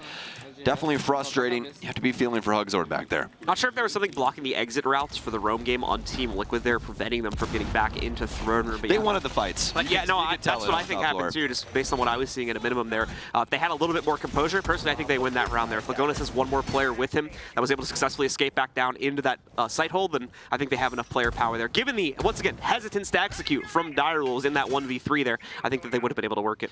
Yeah, that's one of those strategies. If I'm a T2, T3 team, I'm like, oh, thank you. Like, really appreciate that, guys. So we'll see if Direwolves can keep that momentum rolling. Like I said, this should, in my opinion, be a pretty easy adjustment from Team Liquid. Just cool it off a little bit on the aggression, and everything should be still swimmingly as far as that last round would go if it was replayed. A few repicks showing up for Direwolves here as well, but nothing earth-shattering, mainly just bringing the Dokkaebi in, I think, to try and catch some of those members of Team Liquid if they do indeed go back into a more passive hold here. Keep in mind, it took quite a while to try and suss out some of the members of Team Liquid. Most notably, I think it was Resets playing upstairs there, Apollo, excuse me, playing over by Dragon at the beginning of last round. It took them quite a while to actually get him out in the open, so that maybe trying to speed that up a little bit, bring the Doke in. Yeah, and that's when he lost out to the Claymore. Oh, actually, he might have jumped off of a security window before and fallen into that There's one. a couple spots he could have gone from, because we hadn't checked in with him in like 30, 40 seconds. Yeah, I mean, there's only 47 windows over here, so yeah, there's definitely some choices. Well, looks like going to be okay. That is interesting. Reinforcement down here. Oh, Lagonis on the Warden. I really like this, actually, because it's going to make it to where they, if they do get a swing in here and Lagonis can't see it, they can't actually work out to the arcade balcony. They're stuck in there. So, not a terrible idea to keep that reinforcement in the pocket and fix up that wall if it's necessary, if that's how the offense wants to try and play things. Palu's still going to be causing problems over here by Dragon, just as he was doing in the previous round here. So that'll be the priority, I believe, for DW to at least establish staging ground to move forward. Yeah, oh, did that? Oh, okay, very lucky. No, he hit that. Yeah. I thought he blew up his, no, I thought he blew up his drone. Oh, okay. On the little edge of the window there. Kept that one alive. Unfortunately, Zombie has more of those barricades. They're come up quite quickly, so the window is resealed just as fast as it was blown up, and the same will be true for a third time. Frag going to be thrown up over here towards Paulo. He's ready for the fight, though. Just goes directly for the engagement against Ray C. No immediate follow-up as well in trying to breach it and get the trade. Before, of course, we could see that window get reinforced again by Paulo here, so he's allowed to kind of get away with that one. Good possibility that he could have been traded, but is able to escape from it. Harambe, though, finally catching the angle inside of the bathroom window on Repel, and now he will find the trade instead. Damage has still been done, however, Direwolves, even with that pickup on Paulo, going to be down a player. Yeah, terrible mini game here for Direwolves. They try to hit the casino slots and end up empty-handed. Palu getting 2 big kills and wasting so much time. Under a minute remaining, and Direwolves really don't have that solid of positioning around the map. Nesk still fortified here inside of Cafe. Direwolves reeling at the moment. Trying to reposition up top onto the roof. Got a player down low, hopping inside of stalls. Nesk with a nice shot onto Pekin, and they're just going to back off of this. It's a 4 versus 2. This is going to look very similar to what we wanted to see inside of that last round. They get those picks on the top floor, just reel it back. Don't really have to do all that much. The aggressive peaks might get you in trouble, just like it did for Nesk. Is that man count starting to shore up? Surely Team Liquid does not want to give over yet another round that was firmly in their grasp for moments. Over to Direwolves, a nice shot there from Resets, fantastic off the information. They know Souffle's got to be around the smoke here. Some nice shots from him. He'll get 1, he'll get 2. No way, Souffle. Please slow it down. Lagonis is going to hide for dear life. I would too. After the last round, I'm not trying that again. Yeah, absolutely. So he ends back, is able to win that one on the timer. Valiant attempt from Lagonis, or from, of course, the last player alive. Souffle. Thank you very much, of course, there, but just not enough the setup to be able to make it work. Not enough time, more than anything, to be able to try and flush Lagonis out from his position. Direwolves, of course, getting onto the board first, but now Liquid finds the response. Similar chain of events to what we had occurring back on map number 1. Now going to see who really takes the lead here. We'll go back to the Armory Throne Room setups. This is the real test for Team Liquid. Have they learned their lesson from the first round? I would say so far, yes. The pulse being brought in from Palu is a good sign. They're maybe going to try to play things a little bit closer to the chest on the site when we get to that mid to late round position. We're not really going to have our answer until about a minute into the round, so we'll see how this goes. No echo here for Liquid, but they will have some extra cameras with the Valkyrie, as well as, like you were talking about with Palu and the pulse here on the cardiac sensor. Able to figure out where the offense wants to try and move in from, especially the window players. It's always nice to have a beat on them, know what windows being held, know what crosses you can actually move through on that top floor. Probably make Liquid's life a heck of a lot easier. He's able to do that for them. But for Direwolves, speaking of making lives easier, they got Jackie Wu on the Monty. Should be fairly straightforward affair for them to push into much of anything they want to. Palu, so dominant, constantly at the top of this Dragon position, but apparently they forgot that he lives here. So been warming up for that one for like 2 rounds now, playing it nice and passively, just kind of posturing more than anything. Gave Direwolves that false sense of security, like, he's just going to chill, he's not going to pop out, and suddenly, third time is the charm there. He does finally go for the peak. Direwolves are none the wiser to it. That's a very important pick, too, in the fact that it got the Dokkaebi, so all the intel drain. I didn't realize that yet. Both the phone calls gone. Any additional pocket utility she was carrying, of course, goes with her. 0-3 start for Ray C as well here. It's a little bit of a frustrating game so far, but plenty of opportunity still to make that up. Yeah, that's terrible. And not only that, but when you have Monty in play, losing one of your guns means even more than it did prior, right? Like, if you have 5 guns up, then yeah, you have 4. But now they technically have 3 and a Monty. So it makes things even more perplexing for Direwolves. Jackie is going to give 0 respect to the Team Liquid hold here because of the fact that he's on that Monty. But oh no, look at Liquid here. Oh, wait a second. Jackie with the hot drop, picking up at least 1 trade on the ask. He knew he was a dead player the second he saw that Azami barricade go down to block his exit. Very smart move, by the way, from Team Liquid to do that. And just decided to take the fight, drop the shield, drop the body, and in the process takes one with him. Yeah, terrifying. It's a real Rorschach moment there. Yeah, really. I'm not locked in here with you. You're locked in here with me. And immediately drops to the ground, starts biting your ankles. Nicely done there. Still going to give an advantage, of course, over to the Team Liquid roster, but a bit of a slighter one here now, as it is just a 4v3 entering the final minute of play. How messed up is it, though, that Ask did that to him? Like, that is absolutely psychotic stuff coming out of the Azami. Well, he paid the price. Yeah, he really did. And honestly, he almost deserved that punishment for doing that to our poor Monty player, Jackie Wu. Team Liquid will still end up on the top of the heap, though, past that interaction. Palu taking quite a bit of damage, but they're well aware he's in Gong. Nice flick there from Pekin. A little adjustment over to the right-hand side of said... Almost said snare. That's not a snare. that would be an actual drum. Talking about a cymbal. It's the right category, you know? Indeed. Looks like we are going to be working this from the yellow side, but that also means that Resets has fantastic position to try and play around this. Pekin still waiting for things to clear up, unfortunately, due to the Toxic Babes deployed there deeper into the breach itself. Reset's going to try to make one for him, so he's got to be careful. His teammates is a little bit beyond that one. Thankfully, in the connector, though, not going to have to worry about it. Lagona's cleaning things up, but his teammates need to regroup with him as Souffle, thankfully now, the only player left standing for the DW roster. No case control either. Time about to run up. DW just a little bit too slow there, leaving enough time for Liquid to shut down their execute in those dying moments and still control this round.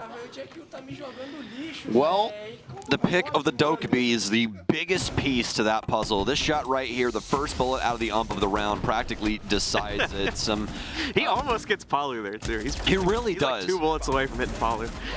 Almost 1. Some of those pistols have crazy damage models. They really do. So, but Direwolves, you got to be feeling for them at the current moment. They lose their Dokkaebi, and really, that was going to be the saving grace for them throughout the round. They needed to know the positioning of Liquid on the base floor when they were trying to set up for their execute, and they didn't have any of it. So, very unfortunate round 3 for them. But now we transition into round 4, and hopefully Ray C can stay alive this time. Well, Liquid in front of the charge yet again. Let's see how they try to double down on their lead and lock in 3-1 scoreline to once again guarantee at least a tie scoreline as we move over towards halftime. That could once again prompt us towards DW pause. I think DW are keeping up the pace a little bit more consistently on these rounds. Of course, as you might expect, considering that we're on their map pick now.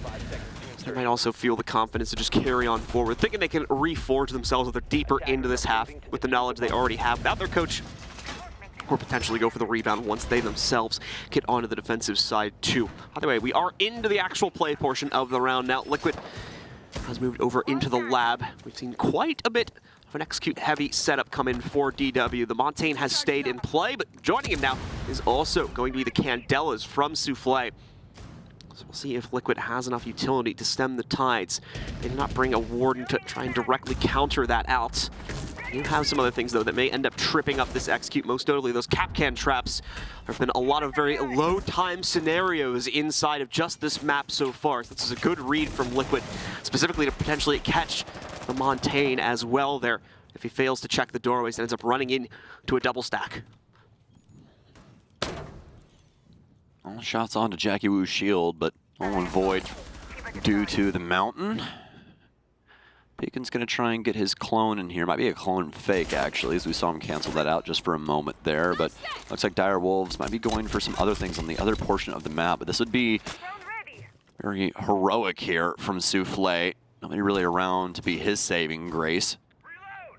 Be Superman into yellow hallway. Got top floor presence still here from Team Liquid over on the daycare side. Slow rolling yet again here from Dire Wolves. They don't have the Dokkaebi in from Ray C. He did end up switching over to the Ashe, so they're just going simply by their eyes and ears. Movement of Team Liquid and the damage really starting to pour in. Some nice kills here from Liquid as they'll drop not only Jackie Wu, but practically the entire squad. Ray C and Soufflé sent reeling. Soufflé already dead. They have no idea where Ray C is. Well, this is how my ranked games look. There's some guy all the way at the back of the stack, and he's going to wait right here and ask. Yeah, that's basically it. Liquid up. Putting Dire Wolves right in. There we are. Center tray on that one there. Cooking them up nice and quickly. So not going to leave any room. What a flick. Nice This is really play how by my Ray. ranked games look, seriously. I'm not even lying. Ray trying to put up some numbers on the board. Here gets close to another one against the resets there, but can't find his head as quickly as he would like to. So still a definitive round for Team Liquid. Once again, the players from Dire Wolves try to directly challenge the setup outside of Cafe, pay the price for it, because unfortunately, even with the Montaigne there, they are not able to bully back those positions. Team Liquid stick around. See that impact coming in there as well, really shaking things up, finishing off the job. And I think Palu has actually claimed the majority of the kills from that fight. Yes, indeed. Fantastic play there from Team Liquid, but Dire Wolves not using the full value of their entire lineup there. Especially for Ray C, just moving in a little late. That's about it. Trying to find his position to try and assist his teammates, but it really wasn't readily available to him, especially with how they were trying to move. Just a really short and condensed area, trying to push into the rotate at the top of yellow. And it made it so easy for Liquid, right? Because Capcan is just playing on the other side of the vending machine with impacts, and he's constantly throwing them at the feet of the Monty. Makes life so easy for Liquid there because there's no counter angle, there's no pressure from waiting, there's nothing. You know, if Ray C or another player is around that space, then they might be able to make something out of this situation, but obviously not. Little unfortunate for Dire Wolves, but they still have a lot of rounds ahead of them. Round 5 on the docket now, and they still feel confident in this Monty. They're going to pick back into it. Third time is hopefully the charm for the Dire Wolves here. Looks like the spawn peak from Palu back in round number 3, but he's out his fun over there. No longer even going to be taking a position in this part of the map. Has other plans apparently this time around. So Dire Wolves will be able to move in.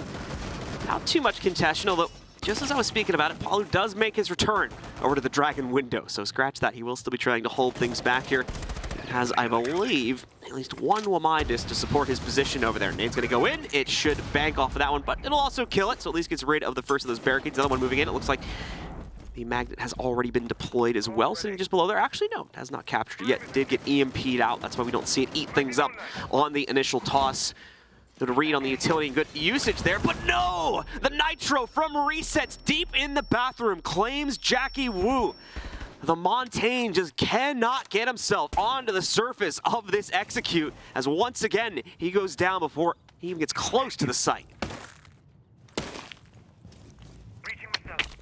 Investing into the wrong stocks here, John. Not really working out for him. Wow.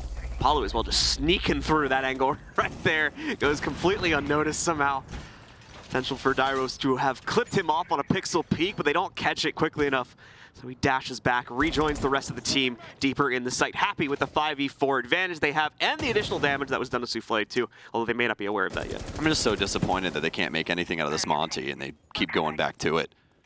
I mean, if he dies, sure, but at least get the kill out of it. No, they don't even know what's going on inside of initiation, and we have Pekin just walking into waiting, the crouch walk special. Doesn't work out for him, obviously. Liquid, much better than that. Gun him down to the floor. Didn't even provide an EE1D for that. Like, see, this is where I'm going to start getting nitpicky, John. This is where the pause probably comes in after this round too, because it's just... But why? It's round 5. I mean, it's going to be the last round of this half. That's kind of pointless, to be honest with you.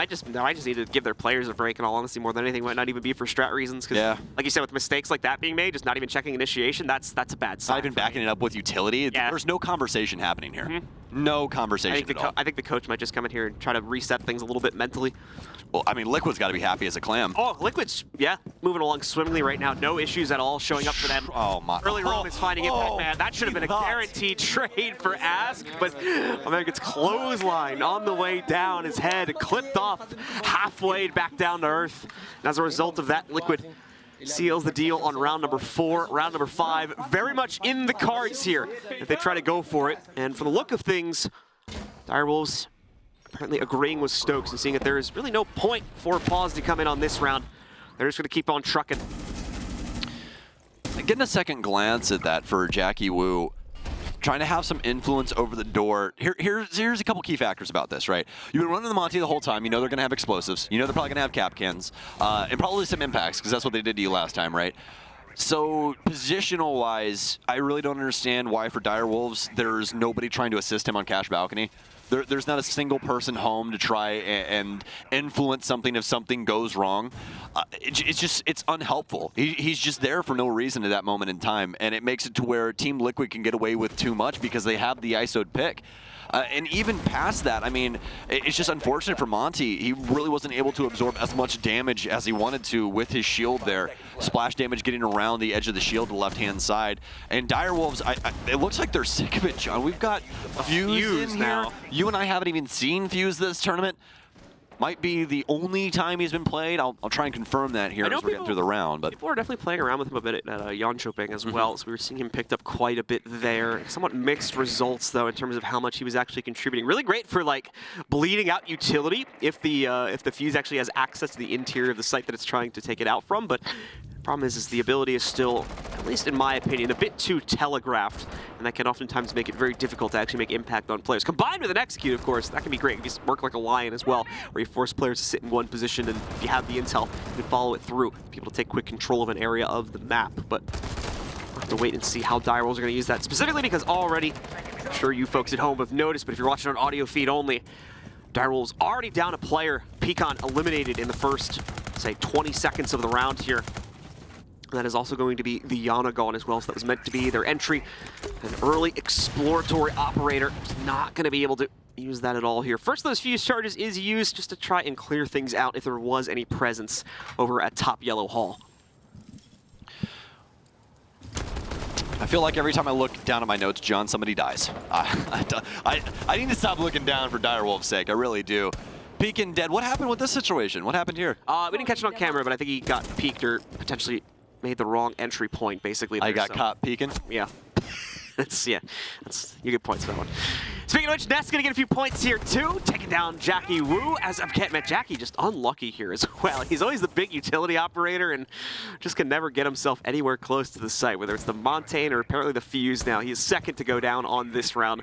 Liquid continuing to have a very casual day on the defensive side, just going through the motions, it seems, as Direwolves continue to make blunder after blunder in the early round, which makes their mid and late rounds a bit of a moot point when everything's considered. And Team Liquid's having a great Friday right now. This is any Friday that you want at your office job. Just very calm, very chill, not having to do all that much, especially from the defensive end. Direwolves is just kind of giving up the goods. On intel. Well, nice kill there from Harambe. Had Racy to back that up as well. He's going to drop in. See if they can try and get any more kills here. Team Liquid could open the door potentially, but it looks like they are doing their best to try and snap this shut. Ask, fantastic position here from him as he will take down Souffle. And again, this just goes back to a lack of information. Team Liquid knows it. They all know it. Nobody's on drones in order to really assist. And the craziest thing is Direwolf still has 6 of them, but instead they're trying to take the fight to Team Liquid. They're not trying to do Siege thinks. They're really not starting at the top of the list and working their way down. There seems to be no checks and balances in place at the current moment for their offensive side, but fortunately enough, they don't have to worry about that much longer, do they? Just a bit lost in the last 2 rounds, specifically here it seemed for the Direwolves, so very unfortunate that the attacking half ends that way. 5-1 now becomes the scoreline. Team Liquid in a dominating position here. 2 out of the next 6 rounds need to go towards them, and yeah, I mean, just look at the team roster right now. Deflated, I think, is a very appropriate word to describe the team at the moment here. No real room for a pause to even come in at any point unless they start to pick up a few rounds. Maybe their coach has some input then, but it's a new half as well, so everything he might have been able to glean from it more than likely only applied to the attacking side specifically, so like Stokes had mentioned, not really a point to do so. Nothing that can be really gained from it, so they just have to keep on moving forward and hope for the best here now that they are on the defensive side. They're going to start things out with the upstairs hold over here in initiation as well as office instead of going for the relative safety, one would assume, of the throne room here. Pretty usual assortment of operators as well. Lots of utility mitigation. The Frost, of course, to try to hurt off their opponents on entry. And then the Zombie for that individualistic play. Attackers are heading out to defuse a bomb. Well, for Liquid, John, apparently it's anything you can do, I can do better. Monty in for Lagonis. It's like, we'll show you how this works. Yeah, you see this Dokkaebi thing? Watch this. Now watch this drive. We must stop. We must stop these Montaigne players. Now watch this drive. Now watch this. Now watch this run it. Well, we'll see if it works out for Liquid. If they get it, it'll be a 6-1 round differential at the current moment, which would be absolutely absurd. Direwolves just not able to get things going on this offensive side. The defensive half of Theme Park, obviously a little bit easier. I was checking those stats earlier, 60% defensive win rate for this map overall currently. Direwolves not able to find that same mark, obviously. It's been hard fought for them. Very lackadaisical gameplay as they've been struggling to try and coordinate things. Team Liquid have been fully exploitative of that. Looks like Liquid have been able to identify out some of the Kiba barriers around, but do they know that there's a frost mat somewhere around here? Not going to be under the hatch. We'll likely have that droned out, but there are some around the space, these windows and such, that could be troublesome. Escape for Ray here now, trying his best to circumnavigate back over to the site. He's bitten off far too much from this scenario, though. Constant info drip coming in, of course, from Lagonis there, so all that much easier for Nesk and his corresponding teammate on the other angle to shut that one down. Harambe, though, potentially with a surprise here at the bottom of Dragon. He's waiting for the Montaigne to turn the other way, and what's going on over here? Resets has somehow gone down outside of Gong Door. Not entirely sure how that's happened, but it looks like he's in a safe enough position to be revived. I don't think he had his PPE on. I think he fell off the roof. Well, that would be unfortunate if that's what ended up happening. Yeah, when you belay, you really got to check those ropes. Jackie Wu looking to get aggressive. Lagonis, he's found him though. Everyone's Sussed it out. Here. Yeah, it's so unfortunate because Liquid are doing such a good job of playing around Lagonis. This would be a great strat if they didn't have a Monte, basically. I'm reading this right now. Ask with 2 more pickups as well, as he's able to, actually, I'm pretty sure, get into the site as a result of that aggressive swing from the Direwolves players. Yep, they've now been boxed out of the site entirely. Souffle with at least a partial wrap back into it. Picks up the trade onto Ask, stops his rampage on this round. But as Stokes had mentioned, the case now well down onto the ground, already nearly 10 seconds into the defuse timer. Harambe alone here in the 1v3 of Montaigne standing directly in his rotation path. The Montaigne doesn't even really need to have the shield up anymore. He can just take the fight because of the numbers advantage. So Harambe trying his best once more. This is the same situation that we had before, though. Nesk with the swing. The Montaigne drops the shield. Basically a pseudo flashbang there to distract him. And that will end the round. And that's on coordination, baby. Don't even have to peek, just slide that shield. You want to be an annoying Monty player? Spam that shield. Oh man, nothing worse, nothing worse. You're staring at him for 10 years, John. He doesn't want to peek, he doesn't want to peek you. You look to a different angle, gotcha. Le Roc. Unfortunate, yes, Le Roc. And it's been working swimmingly for Team Liquid. A full-on masterclass on how Monty should be played around from Team Liquid. They take it to Direwolves, prove their point, and it looks like they've just fully dropped the shield play. They're like, yeah, that's all we wanted to show you. You guys can take some notes on that. Just wanted to show you can work, guys. Yeah, you can take that back to APAC. Good to see the variant still alive here for Team Liquid as well.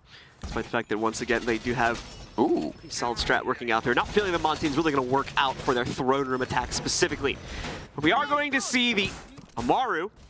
Say the name, John. 4 resets. I got to write that. At least I hope I did. You did. You did indeed. So my brain apparently couldn't even tell the difference last time. So.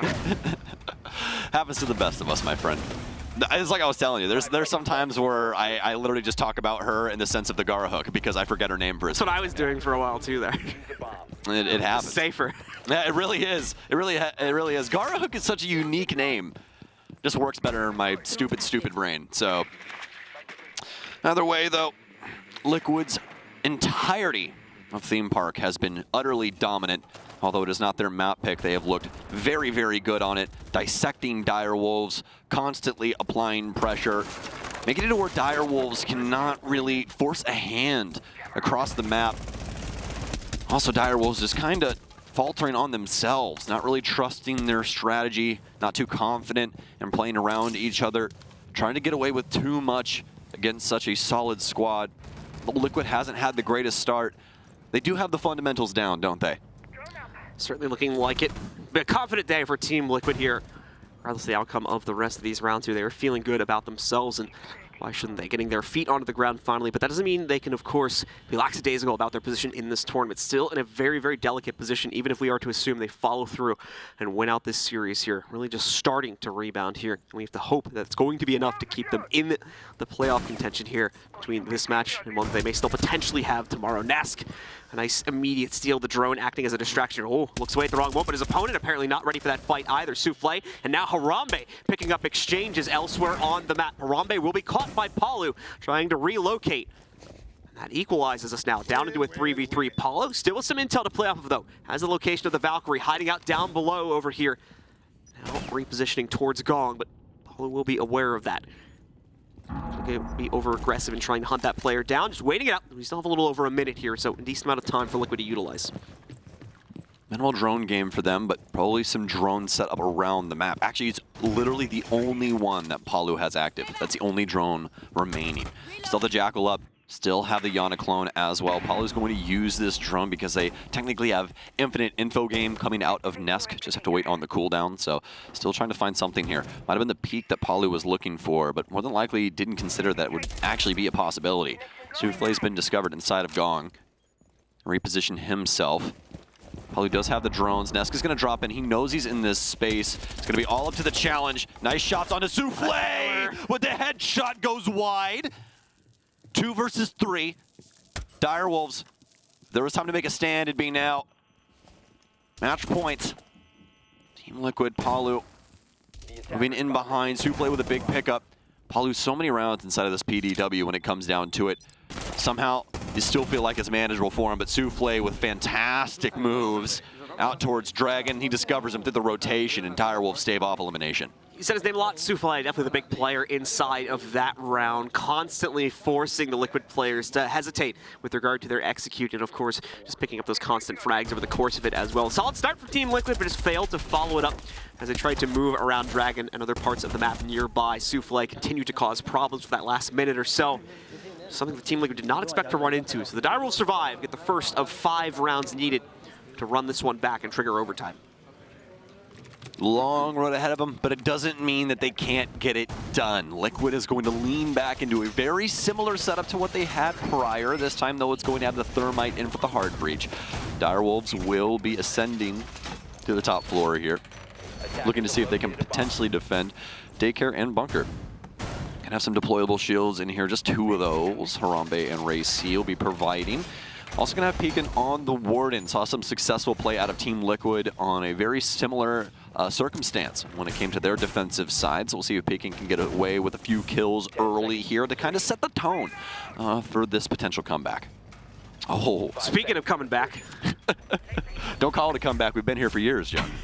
I was just gonna mention Lagonis bringing the Montane, but that works too. As we have Lagonis bringing it out potentially one final time here. Worked on round 1, so let's try it again. See if we can repeat that same amount of success here to lock in round 7, along with the series here for Team Liquid. Direwolves, a pretty straightforward utility mitigation-focused defensive lineup here. A bit of delay showing up for it as well. Peekon, part of that utility mitigation, of course, with the smart glasses. There's a flash dump to the inside. He can, of course, get in the way of that. But for this round specifically, he's going to be trying to get in the way of those Candelas and even the smokes from Ask, one of which has actually already been deployed very early on here. So we'll have to see how Liquid is going to be using that to try and get some early map control. Look at this little punch roll. Oh, I love it. My goodness. Don't you love Rainbow Six Siege?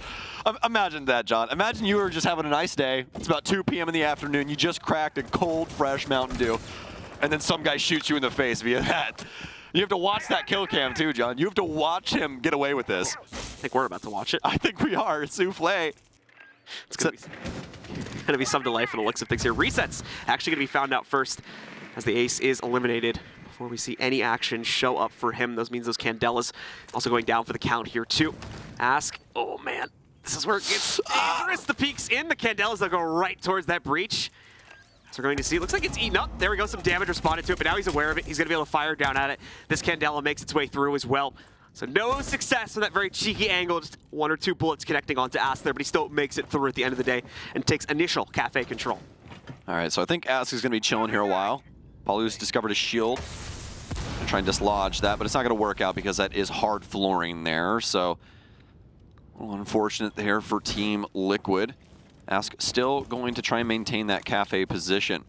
Don't know how aggressive he wants to try and get with this as his team is working the other end, but he's going to have to show face eventually because he's the distracting measure. So it steps up, and now his team getting picked to pieces on the opposite end of the map. Finally, some kills coming under their belt. It's going to be a 3 versus 3. Ask doesn't have the ability to clear out this gate, though. He's going to have to try and eat the damage if he wants it. 2 players trying to fight him. Harambe traded out into a 2 versus 2. Lagona's still up on the shield. EMP's in pocket, but not going to be necessary as there is no hard breach in play. Could try and use those in a cheeky way to disable Peekin's abilities, but don't really have to try and go for something like that. When you have somebody like Palu, my God, he'll shut him down. Team Liquid get it done on the offensive side. It's a 7-2 theme park, but there was no fun and games from Liquid. It was a battle of the teams that had yet to place so far here at SI. 0 points for both of them at the beginning of this series, but Team Liquid gives us a definitive stance, shows they are not ready to be knocked out of their running here at the World Championship just yet. They survive.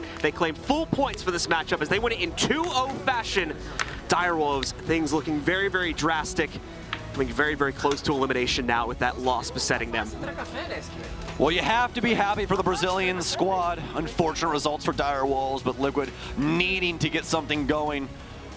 Just lost to BDS at Jönköping. 2nd place at a major. 2nd place is not good enough for this team. They want to lift a hammer, and this is the start of the journey right here. Indeed, a bumpy start over the previous few days for Team Liquid, certainly looking like they were out of shape to some degree. However, now coming back with a strong performance. This may be the confidence boost they need to forge their way throughout the rest of the group. By the way, a fun game, definitely some very creative rounds seeing through it, but a lot of issues showing up with the course fit for Direwolves that they're definitely going to need to work on once again tonight in the practice room to get ready for their next matchup.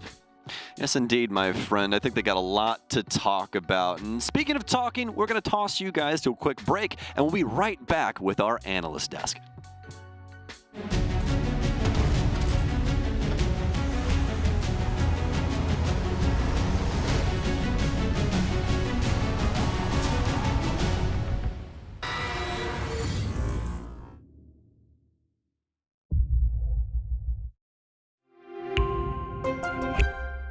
I'm Nicholas Mortson, but you know me as Pingu. I'm a 2-time Rainbow Six Siege World Champion and former top Rainbow Six Siege player in Pro League. Welcome to my Siege Ranked Bootcamp. We're talking 20 seconds left on the clock, you got the diffuser in hand, what do? Play the way that you're comfortable with, because you have confidence when you're in this position. That is when you're gonna be at your very best. Good luck.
Welcome back, friends, to the studio here at the Command Center, live from beautiful Montreal, Canada, as you were seeing in our B-roll here. Very beautiful, I have to say. And speaking of beauties, my two analysts here, Mandy and James. I'm Milos, just the guy on the other side of the desk. How you doing? What a quick game. We're back. Lightning. Yeah, yes, it was a very fast game. I think especially on that second map, hadn't expected it to be quite so dominant as it was, but it ended up so. What's exciting is if you're a Brazilian fan, if you're just a Liquid fan like me, I'm not Brazilian, but I love this team. The guys who have never won a championship, but probably should have by now, they finally got a win on the board, and they only need one map now to confirm that they will make it into stage 2 without being eliminated. Yeah, that entire series was a defender's game. Just seems like, look, in APAC, we protect, but we don't attack. We never attack, whether you're Direwolves or you're Elevate or whoever you are. We protect, but we do not attack. We used to say that in the past when APAC, I mean, this system of APAC, remember, we used to say that in APAC we attack. In APAC, we do not attack. Things definitely have changed. But let's take a look at our maps one by one. Of course, there's only 2, and they went by quite quickly, but Liquid really rocked their opponent's socks off in general. Put them up, you'll see the board, you'll see the replays from them all, 7-3. Paulo at the top feeling reactivated. We're talking about teams that finally got a challenge. Liquid has been challenged the entire time and have failed to live up to it. But we're focusing on the important bit that collecting 4 points today is a massive savior. They've all had a hand in it, Mandy.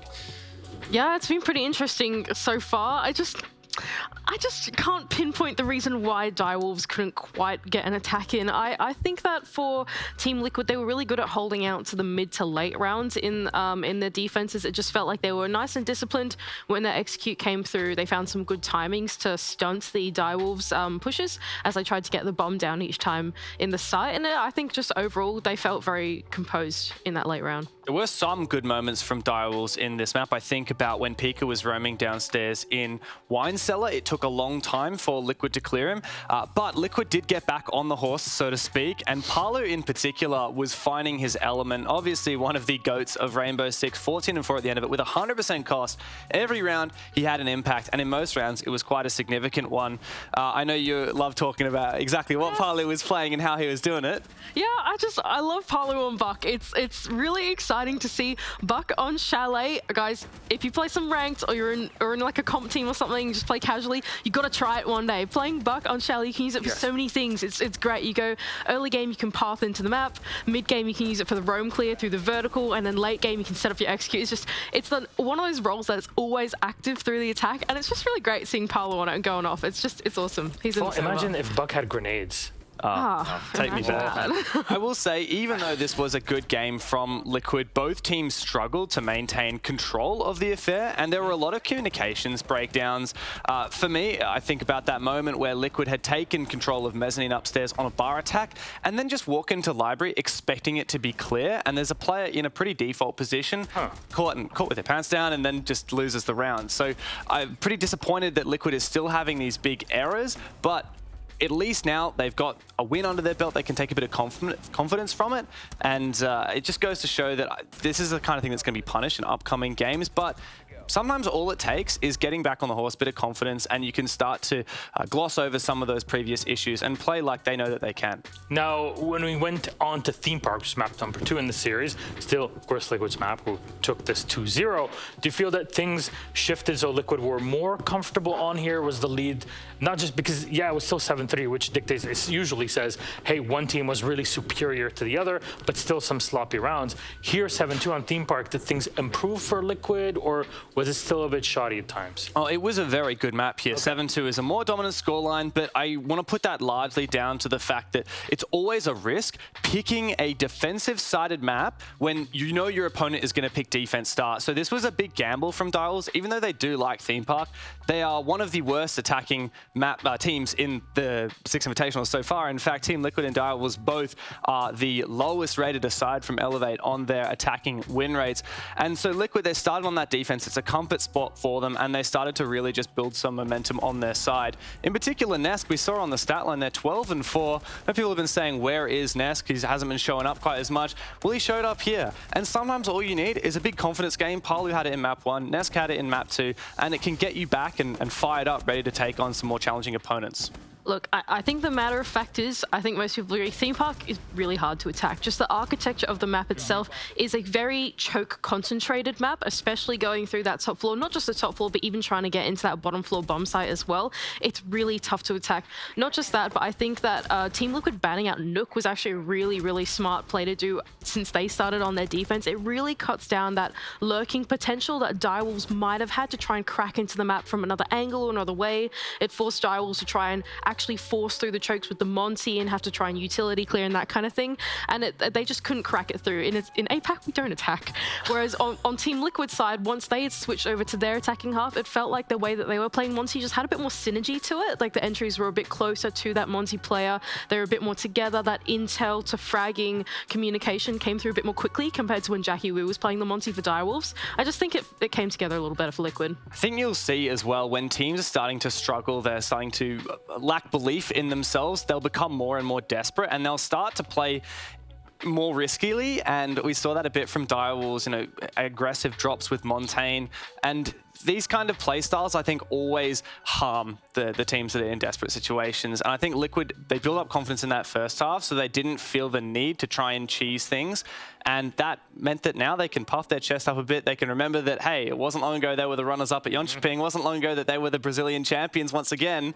Come on, we need to see them in the playoffs. We need to see them being a real contending team. We shouldn't be talking about Liquid being eliminated from SI. We should be talking about them potentially winning it. You know what I'm going to say, but I know I'm annoying somewhat of production by delaying a piece of content for a moment, but an idea for our social media team, Ice Cold. I hope you're listening to this.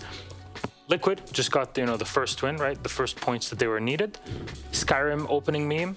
Hey, you're finally awake. And it's the Team Liquid logo on the other side. Perfect. I love it. God damn. You should Anyways. make some social media management. No, definitely. I don't want to manage anything. I can barely manage myself, I'll tell you that. Let's have a look at our MVP for this series. It's Palu. Come on. There's no two ways around. 147 rating. That's pretty darn impressive. Remind everybody that the rating is based off of an average 100.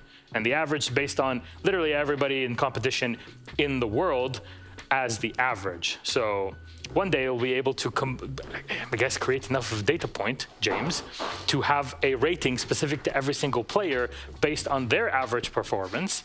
And that'd make it really fun. You're getting me excited talking about these numbers, but let's talk about Palu for a minute. This is one of the most experienced guys in Siege, and at the tournament, he's actually played the 7th most maps in his career of anyone competing at the Six Invitational. That said, over the course of the year, he's kind of slipped out of being one of the top players. He is regarded by many to be the greatest player of all time, but across the 2022 season, of all the players who made it to SI, he's only ranked 29 in terms of rating, and it's nice to finally see him showing a bit of his old self. He's a playmaker. He can contribute to the team in more ways than one. If someone needs to get in there and get the vertical game done on the buck on Chalet, he'll do that. If someone needs to make a play and open up a round, he'll do that too. And we're finally getting a little bit of a taste of that. I don't just want a taste tester. I want the full 12-course meal from Palu in the coming days. Yeah, I'm going to agree with that. I think Palu, when you think of Palu and Nesk, right, these guys are the forefront, they're the front line of Team Liquid in general, especially on the attack. But they're no Shaiko, they're no Mowgli, they're no like hard entry player that's just out for blood. They're both players that are still flexible, but on entry as well. And they add a lot of value to the team in the utility that they can bring, and how free-flowing they are through the map, and how much they can contribute to every single segment of the round. First entry in the early game, through the mid round, they use their utility. Late round, if they're alive, they're there for the execute. It just feels like these two players, and especially Palu, is just always putting himself in such a pivotal point in the round. All right, my friends, thank you very much for our post-game, for your input on this post-game segment. But we still have a second game that's happening as we speak. M&M are going up against Sonic. So two teams that are topping the group, and they've gone to a second map just now with... You can mute it now if you don't want to hear it until the video pops up. M&M at the lead, 1-0. Oh my gosh, crazy. Yeah, and they just started map 2. So we're going to toss to that. Thank you again. We'll be seeing you in a bit later as we prepare for our second set of matches for today. Hey, enjoy, viewers at home.